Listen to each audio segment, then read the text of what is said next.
Арыба, ару кыргызым. Бүгүнкү биздин жашоо эртеңки жомок, ал эми байыркы жомок. Бүгүнкү чындык. Назарбур кеп саламын салгылаштан тарыхта чоң казат деп аты калган. Кыямат күнгө чейин сакталат деп Кытайдын даңзасында каты калган. Кыргын таап кыраан эрлер канчалаган кыйырында бөтөн элдин жайын алган. Кырылып сан миң колдон айрылса да кылымга эр Манас деп аты калган. Манас чексиз ааламдын ченсиз күчү. Манастын өзүнүн кубаты күчү руханий дүйнөдө өсүүдөгү өтө чоң салымы бар. Анын жомоктогудай айтылып келген баатырлыктары, жүрүштөрү бүгүнкү күндө космостук түрдөгү улуу мыйзамдар экени аныкталып келет. Мына ошол мезгил сабактарында Манас доорунда болуп өткөн окуялардын бардыгын бүгүнкү күнгө, эртеңки күнгө жана 100 миң жылдарга чейин алдыга койгон улуу максаттар менен ааламдан улуу рухтар түшүп, Манас доорундагы дүңүнөн түшкөн баатырлар Бакай ата, Кошой, Алмамбет, Чубак, Сыргак дегеле бардыгына ааламдан улуу рухтар жайгашып, ошол улуу рухтардын жасаган кызматы бүгүнкү күндө эртеңки күнгө чоң мыйзам экени айтылат. Биздин бүгүнкү коногубуз адаттагыдай эле сиздер билгендей Булбулбек Осмонкулов. Анда эмес ошол Манас тууралуу, Манастын космостук мыйзамы тууралуу. Бул Манас эпосунун жарымы төгүн, жарымы чын жанында турган киши жок деген кеби бар да. Мына ошол жарымы төгүн деген нерсени каймана айтып, улуу сырлары бар экенин ушу китептерде катып келгендей, кыргыз баягы бардан жок болбойт, жоктон бар болбойт деген мыйзам сыяктуу эле жарымы төгүн, жарымы чын, жарымы калп, жарымы чын. Ошо калп нерселердин бардыгын улуу сыр катары катып келген сыңары. Туура. Ушул жөнүндө кеп кылалы. Ушул мезгил сабактарында Манас ата жөнүндө аябай көп маалыматтар бар да. Бул маалыматтар Манас атанын мисалы үчүн эпоста айтылат, анын жер үстүндө жашаган эл адамдардын арасында жасаган баатырдыктары, эрдиктери, кылган иштери. Бул мезгил сабактарында ушу Манас атанын жана сиз айткандай Манас ата менен чогуу келген, дүңүнөн келген, яны улуу рухтардын үйүр тобу менен келген, бүт Кыркчорозу, Бакай, Каныке, Алмамбет, Сыргактардын баары ошолор келип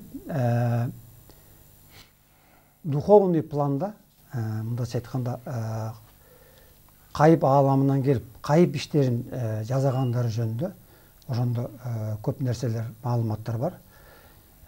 Эң биринчи мисал үчүн, эмне үчүн Манас дейт, тарыхта калган эмес дейт да, жазуу түрүндө жазылып. Манастан башка деле андан кийинки өткөн, андан мурунку өткөн баатырлардын баарын эле тарыхта жазылган немелери бар да, жазма түрүндө. Манас ыйыктыгы ушунчалык бийик болгондуктан ал дейт жазма түрүндө кагаз бетинде калганга мажбур болгон эмес дейт да.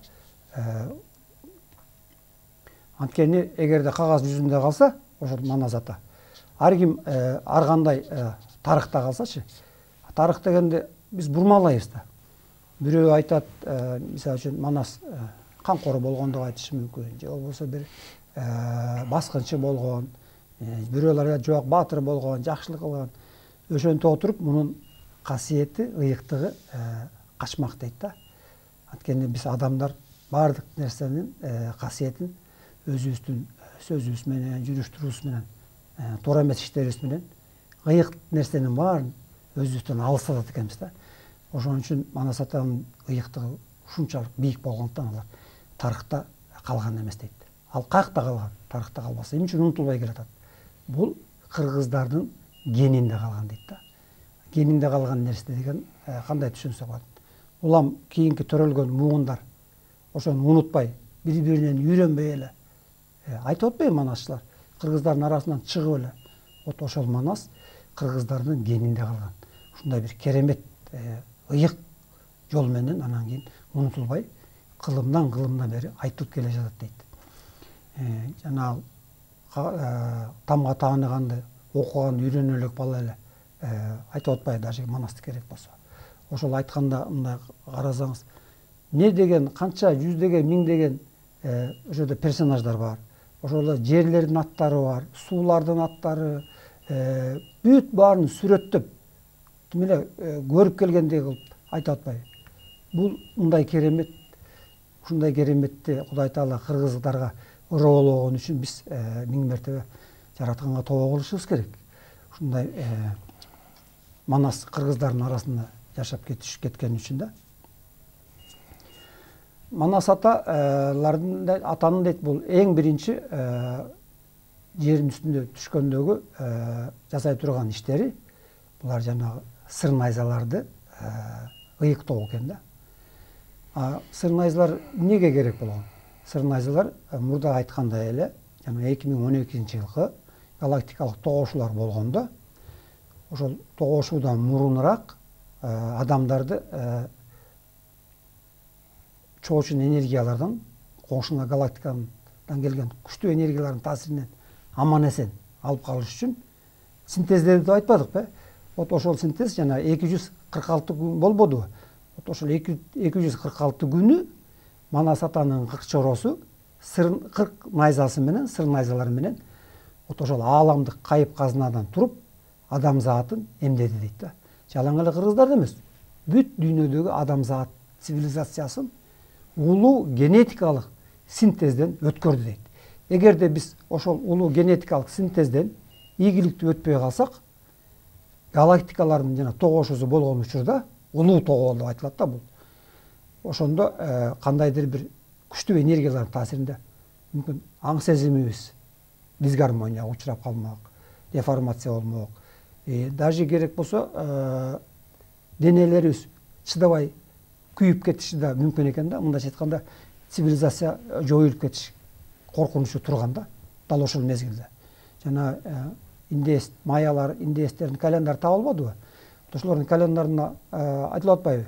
2012-жылдын 20-декабрынан нары жашоо жок деп. Көрдүңүзбү?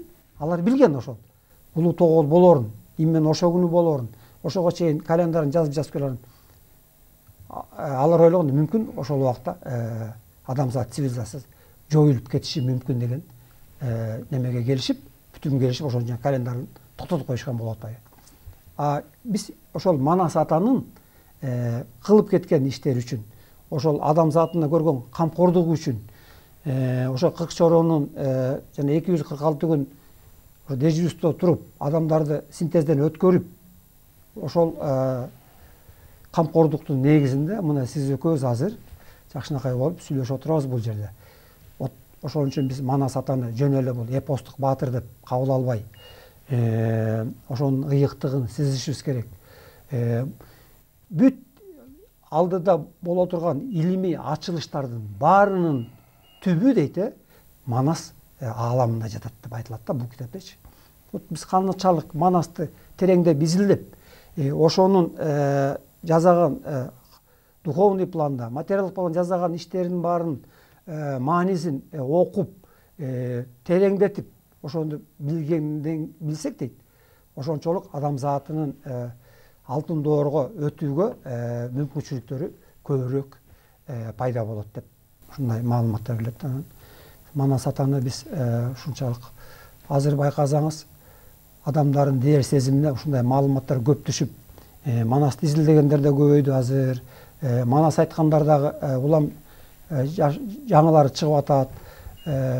Мен да ушундай уктум, азыркы кээ бир манасчылар, кийинки манасчыларчы, жаш манасчылар Манас айтканда, ушу космосту аралаштырып, ааламдарды, ушуларды аралаштырып да айткан манасчылар бар дейт да.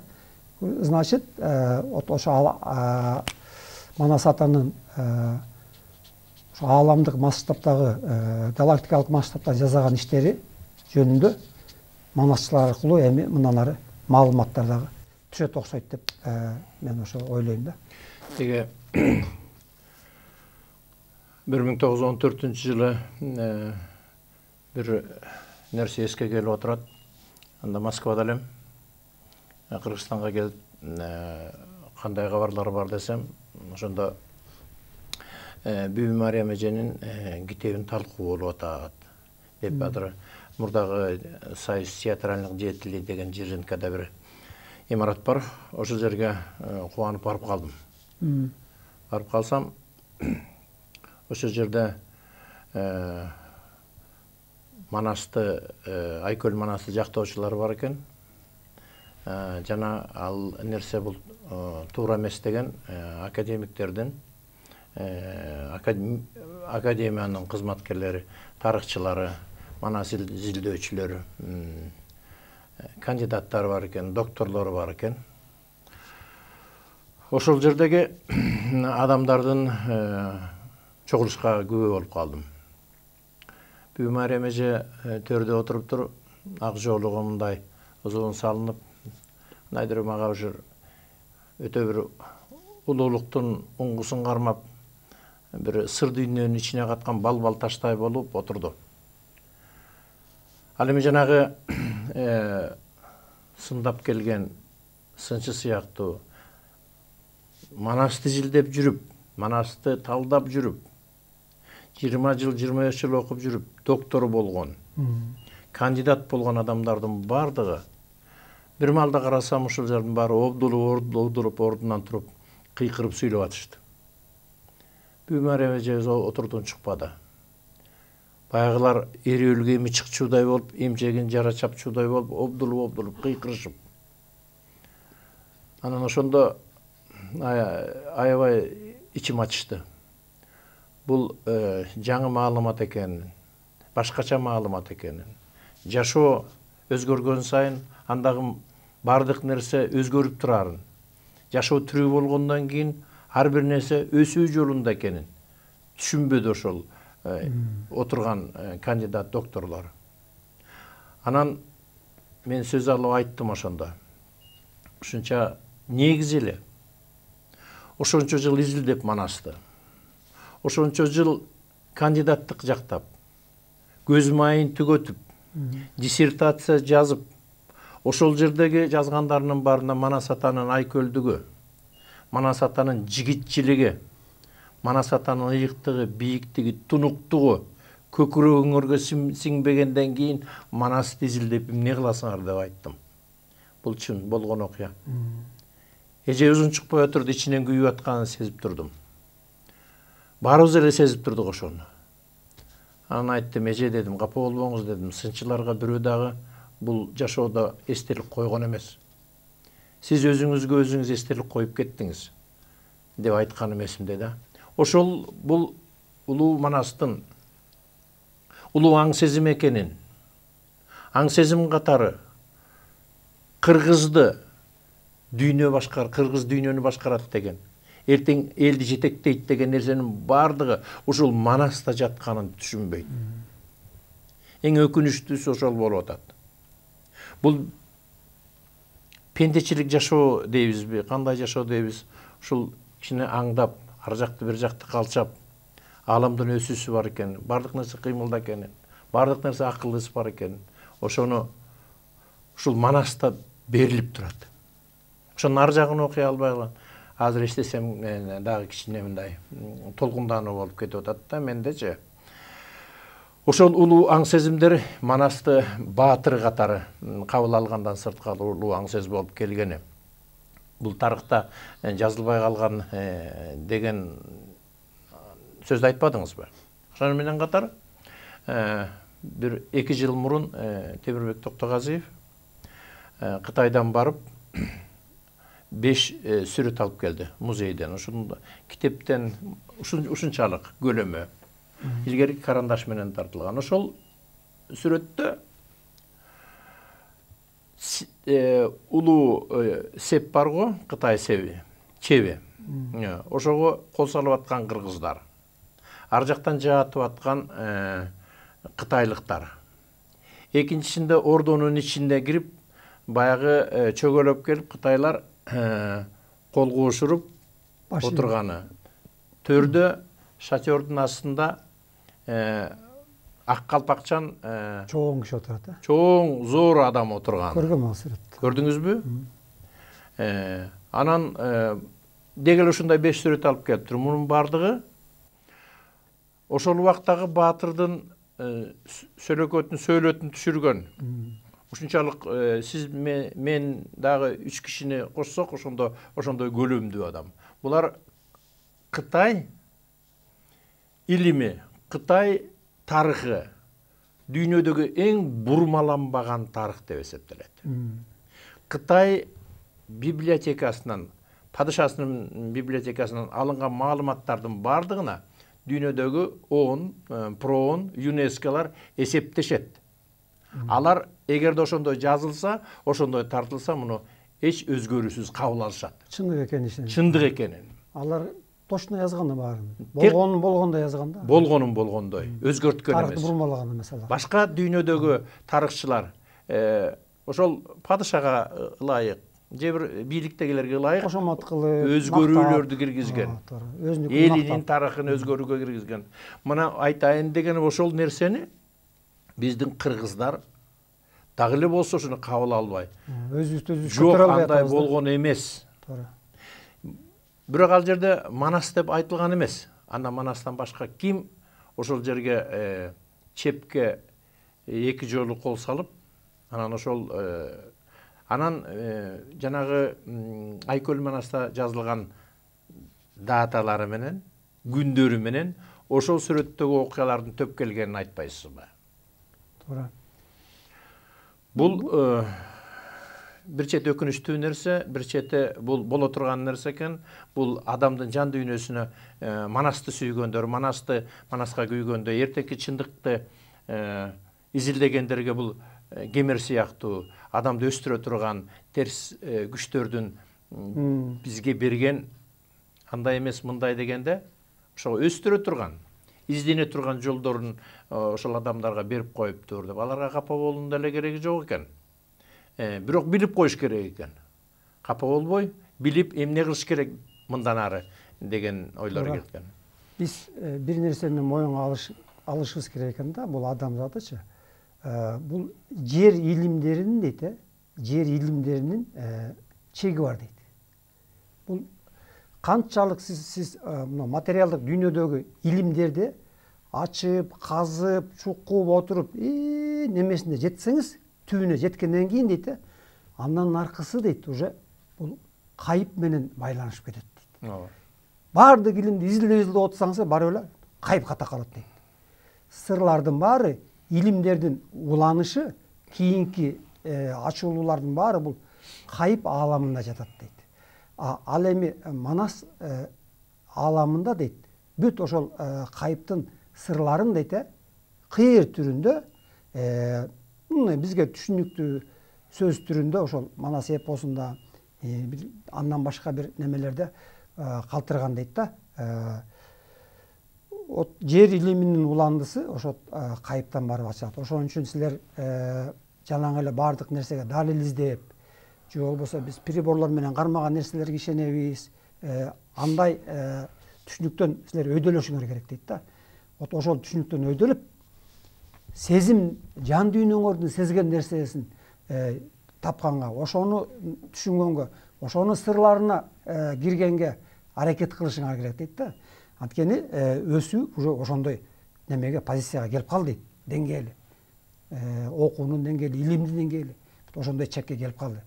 Эми силер материалдык дүйнөлөр баарын эле ошого неметип алып эле, неметип бербегиле дейт да, токтоп калбагыла дейт, ошол чек менен. Тескерисинче, ошол өйдө карап, асманды карап, баардык нерсе, акылдын баары ушул жакта экенине ынанып, анан ошого аракет кылгыла дейт. Ошон үчүн Манас ааламын силер изилдесиңер дейт. Анткени ал кайыптан келип атпайбы бүт баардык нерселери. Илимдин баары бүт ошо кайыптан келет дейт. жер үстүндөгү силердин өзүңөр адамзат өзүнүн аң сезими менен акыл эзими менен изилдеп тапкан илимдер булар илим деп аталат дейт. Илим деп аталат. Ал эми өйдө жактан келгендер ыйык илимдер деп аталат. Көрдүңүзбү? Ошон үчүн мына илгерки жана Торат, Забур, Куран, Инжил деп атпайсызбы? Ошолор эмне үчүн аталат? Ыйык китеп деп айтылат. Көрдүңүзбү? Вот ошонун ааламдан, кайыптан келгенин билип, вот ошону кабыл алган адамдар ошону ыйык китептер деп айтып койгон да. Значит, ааламдан келген, кайыптан келген илимдер булар ыйык илимдер деп аталат экен да. И ошондой эле мына Манас эпосу дагы кайыптан келип атат да. Алар адам акылы менен жазган жок. Сиз айткандай болгон нерсени летописке калтырып жазып койгон жок да. Бул дагы кайыптан келип атат. Ошон үчүн илимдин түбү барып кайыпка такалар экенин, кайыпты изилдесеңер, андан ары өнүгүүңөргө жол ачыларын аныктап аткандан кийин дейт, силер Манасты изилдеп, Манастын ааламын бүт чечмелегенге аракет кылып, ошону сырларды канчалык түбүнө жетсе изилдесеңер, анан ошондон силерге сырлардын баары ачылып, кийинки өнүгүүңөргө бара турган жолду табасыңар деп айтылып жатат. А биз ушунчалык эпосту кыргызча берилип, кыргыздардын арасына неметип калган, биз жана сиз айткандай бири-бирибизге көрө албастык кылып, мына акыр түбү келип жазылдыбы? Манас жазылды да. Эмне үчүн анан кийин биз айтылган нерсени чын дейбиз дагы, жазылган нерсеге биз бул туура эмес, анан бул бизди алдап атат деп туура эмес мамиле жасайбыз. Тем более ал адам барып жана эжеч, Бүбү Мариям эже, ал китептерди оюнан чыгарып жазган жок да, туурабы? Ал акын эмес, ал киши жазуучу эмес. Керемет жол менен алып келип атпайбы? Жанында жүргөндөр, ошол эжени тегеректеп жүргөндөр көрүп эле баарын анан кийин эмне үчүн биз ага ишенбешибиз керек? Вот биздин эң жаман нерсе ушу да, көрө албастык. Бирибиздин ийгилигибизди бирибиз атка тартып, бутубуздан тартып, анан ошол нерсе менен өнүгө албай жатканыбыздын кемирге салып дегендей кыйноого салып өнүгө албай жаткан башкы себеби ушул. Кыргыздар эмне үчүн өнүкпөй атабыз? Вот ошол напсинин таасиринде көрө албастык, жаман. Вот ошондой нерселердин баарын жоош керек да. Балким бул бир өнүгүүнүн дагы бир жолу болуш керек деп чечиш керек. Кемерге салуу мүмкүн да. Мына бул китептерде Манас 1, Манас 2 чоң ааламдагы Саманчын жолу, андан ар жагында Семетей оту деген улуу окуулар бар. Бул алып аткан маалыматтардын бардыгы улуу ааламдагы акыл эс казынасы, акыл эс библиотекасы бар деп айтылат. Акаши деп коет экен андагы. Мына ошол жерден келип атканда эң улуу акыл эс аң сезими Манас деп айтылат. Биз Манас десе эле ошол баатырды гана кабыл албастан ааламдан түшкөн улуу акыл эсти, улуу рухту, туура, улуу жаңылыкты адамзатка келген нерселердин бардыгын ушул ошондой кабыл алышыбыз керек да. Бүгүнкү күндө биз Манас десе эле баатырлыгын гана кабыл алып калдык. Манас дегенде мурда эпосту окуганда ошондой болчу да, мурдачы. Ал эми азыркы күндө ошо Манастын өзүнүн купуя сырларынын чечмелениши. Жана жогоруда айтпадымбы, чексиз ааламдын ченсиз күчү, ченсиз акыл эси Манас.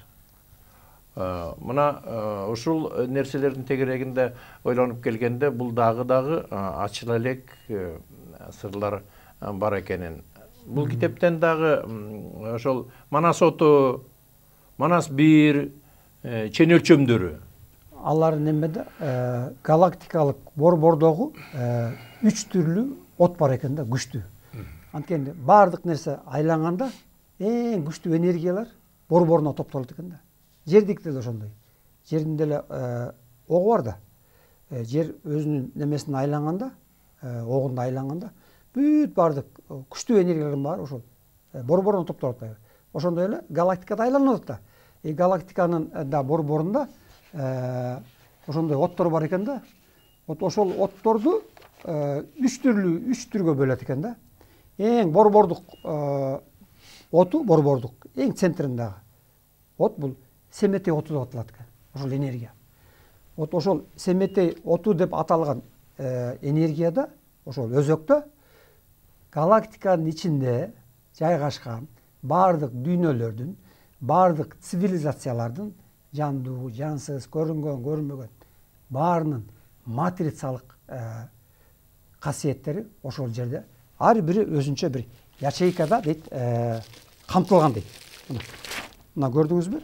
Муногул дал ошол галактикалык борбордогу оттордун түрү, мына 7 түрлүү түстөн турат. Муногул белгилер менен белгиленип атпайбы? Ар кандай белгилер. Бул ошол дүйнөлөрдүн матрицалары. Мына кызыл түстүү оттордон турган дүйнөлөр бар. Жашыл түздүү, сары түздүү, сыя түздүү оттордон турган цивилизациялар, дүйнөлөр бар экен да.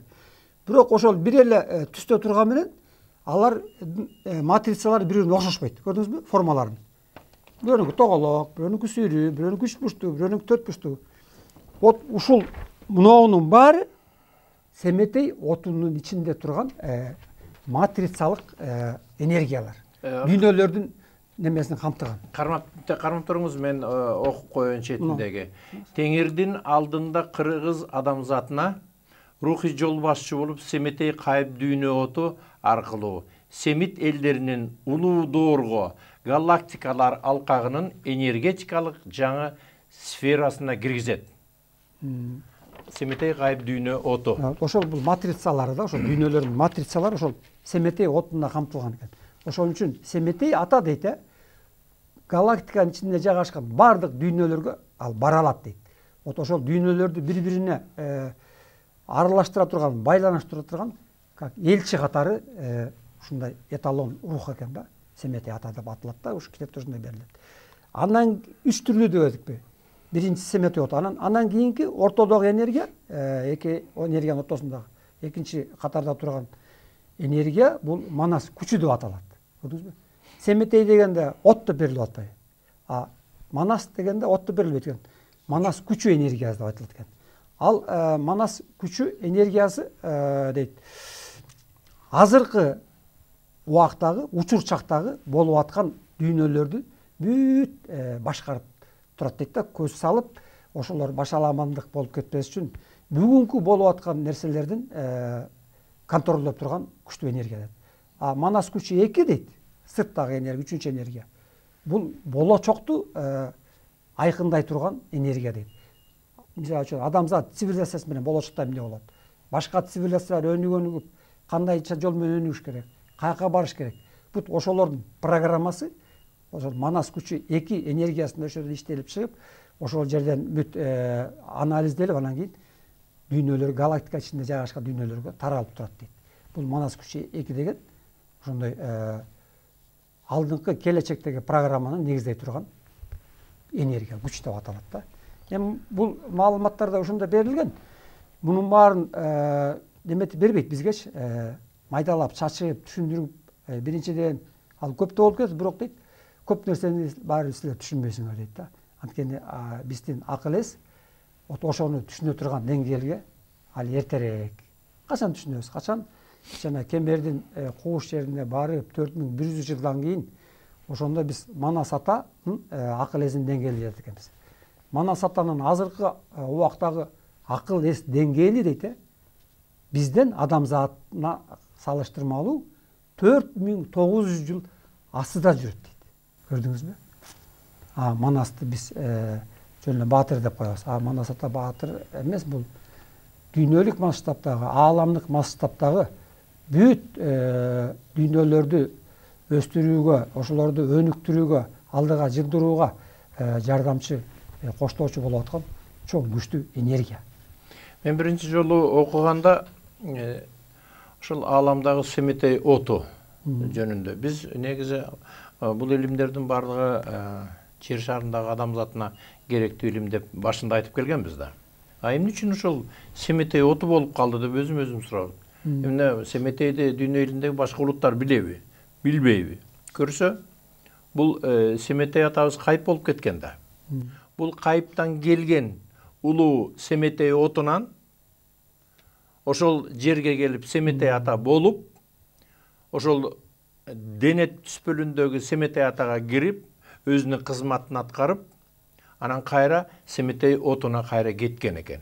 Туура. Ошон үчүн Семетей оту деп аталды. Мен бул нерселерди суроо салганым себеби дегенде башка дүйнө элдеринин баарына жалаң эле кыргыздын аттары ааламды кыймылдатып калабы деп чочулашат да. Ошентип ойлошум. Чочулагасын деп атам. Туура, туура. Ошолордун бири улуу акыл эс, аң сезим жана кайып дүйнөдөн келген кайыптын шахзадасы. Ошол Семетейди мисалы үчүн жерге келди, кетти деп атпайбызбы? Келгенде ал анын жөн эле энергиясы келген да. Энергиясынын бир мүмкүн учкуну келген да. Вот ошол бул Семетей энергиясынан учкуну алып туруп Кудай Таала денеге салды Манастын баласына. Анан ошону Семетей деген ат койду ага.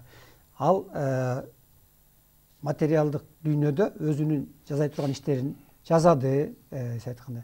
Анан кийин убагы келгенде кайра кетип калды.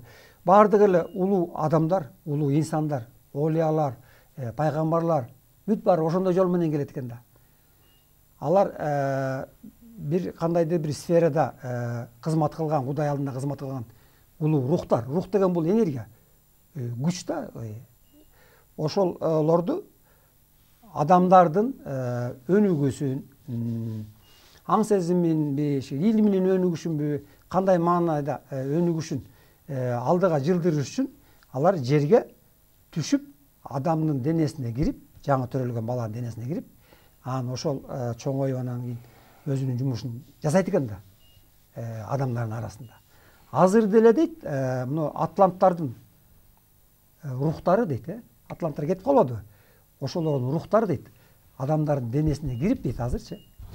Араңарда жүрөт дейт. Андайлар бар дейт, андай инсандарчы, жарандар. Жаны атланттыкы, денеси адамдыкы. Реинкарнация келди дагы.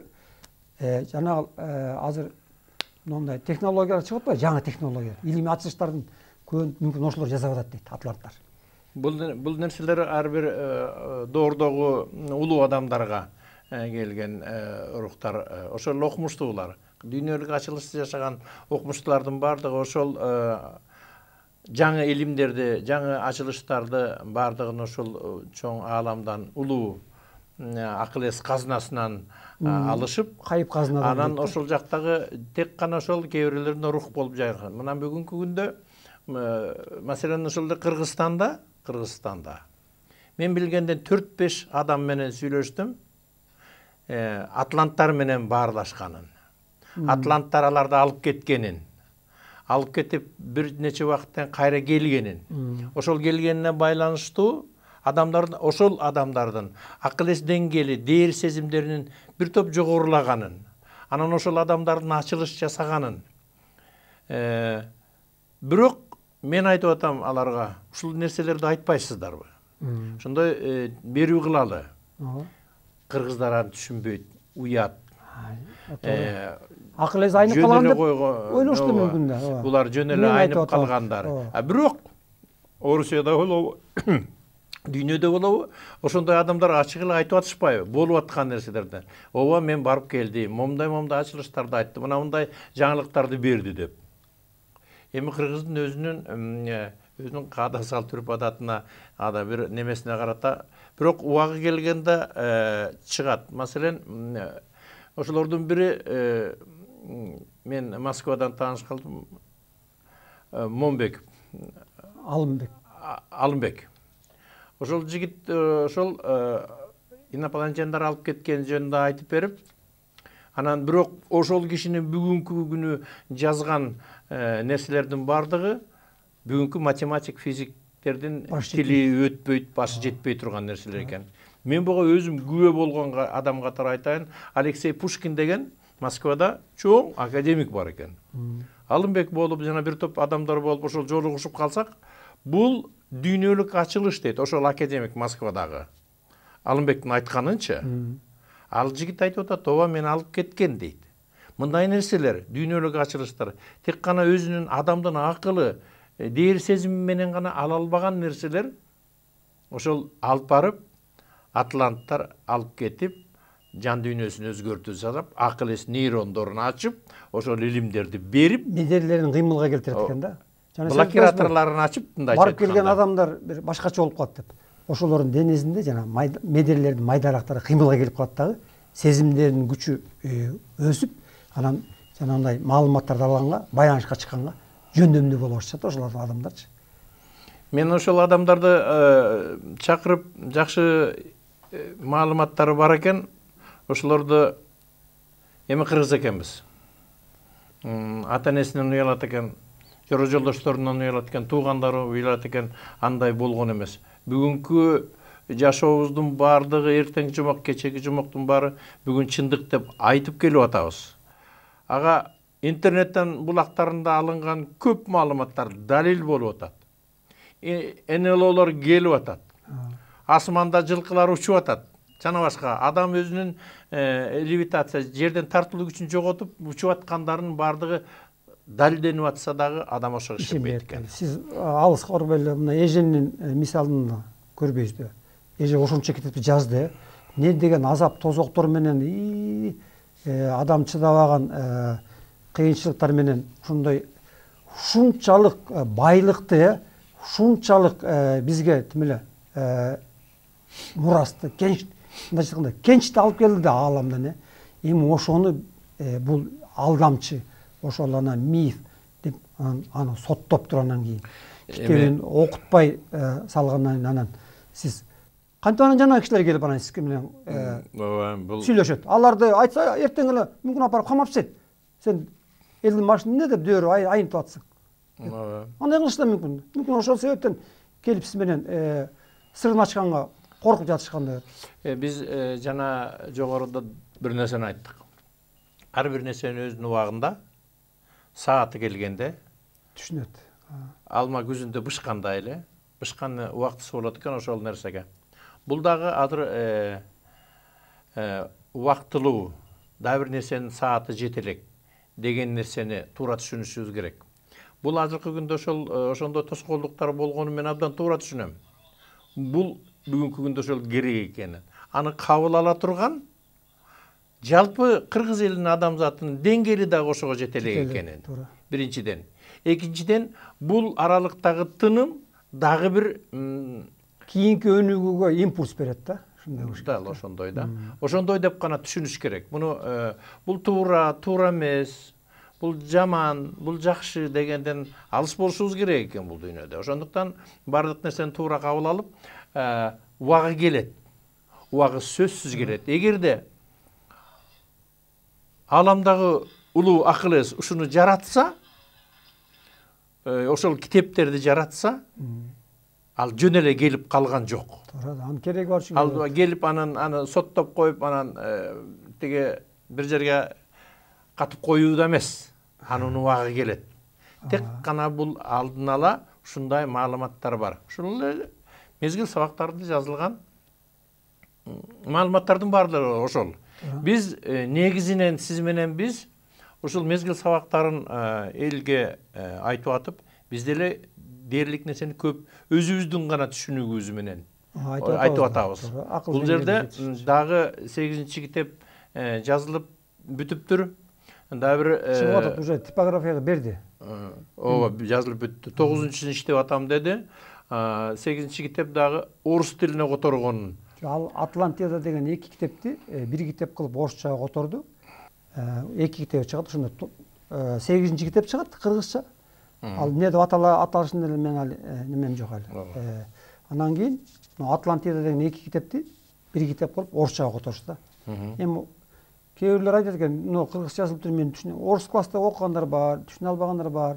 Ошон үчүн орусчага которулду. Эми кандайча деңгээлде которулду, орус аны мен айта албайм.